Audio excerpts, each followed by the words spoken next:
Waouh, je suis chaud et je suis tellement chaud que l'enregistrement de 2 vidéos à la suite se fait et qu'à l'écriture, j'ai zappé que je faisais une vidéo Doom et non Code Yoko.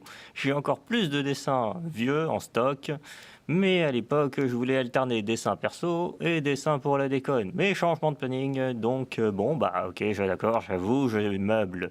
Mais bon, vous allez comprendre pourquoi quand je vous aurai expliqué pourquoi j'ai dessiné le colosse. Colosse avec un K, comme costaud. Ah, quelle blague moisie. Mais elle vient de la série.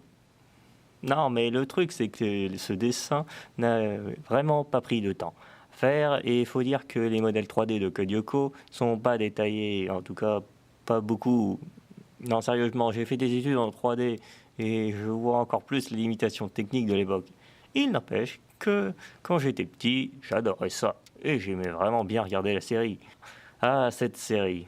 Quand je pouvais d'ailleurs, parce que bon, la vache, j'en voyais avec des ellipses temporelles tellement violentes. Attention, spoiler, je vais balancer tout ce que j'ai vu dans l'ordre. Alors, j'ai commencé par un épisode avec un nounours géant, et oh mon dieu, il nous attaque. Et puis après, j'ai enchaîné sur un épisode où Xana s'est libérée, Alita est devenue réelle, what? Ensuite, je suis revenu sur la série avec une méduse qui contrôlait Alita et Xana qui désintègre Yoko. Et puis après, un épisode où oh, ils ont un sous-marin qui se fait déboîter la gueule par un titan géant. Ok. Et puis j'ai enchaîné sur le dernier épisode de la série où les persos de Code Yoko sont devenus réels. Et ils nous ont inventé une armée de robots. Ok. Pendant que l'Intello alimente un programme pour détruire Xana.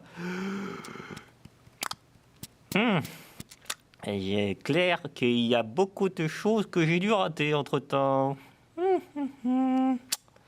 Bon, ok, que personne me dise que la situation n'a pas évolué dans une direction. Bon, bien ou mal, ça se discute sur beaucoup de points. Mais il n'empêche que depuis le premier épisode et le dernier épisode, eh ben purée, il y en a eu du chemin. Et le bestiaire a quand même bougé un peu.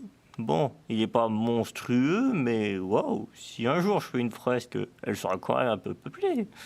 Bon, ok, j'ai d'autres choses à dessiner qui méritent plus d'attention. Une chose est sûre, j'ai revu des épisodes à l'époque, quand je connaissais pas Internet, et croyez-moi, ça a pris du temps. Ça m'a fait du bien, et comprendre un peu plus l'histoire aussi. Parce que certes, l'histoire ne brise pas trois pattes à un grand croix, mais bon, c'est du divertissement, et ça a bien marché pour moi à l'époque. Ce qui ne doit pas être le cas aussi encore aujourd'hui. Mais je tenterai pas l'expérience. Par contre, s'il y a bien une série que je retenterai bien l'expérience avec plaisir, c'est celle d'un nomade bien maladroit, si vous voyez ce que je veux dire. Comme d'habitude, DeviantArt, ArtStation, et moi je vais éviter d'enchaîner trop de montages et de vidéos d'un coup parce que... Ouais, il faut pas empiéter sur la qualité. Donc, bye.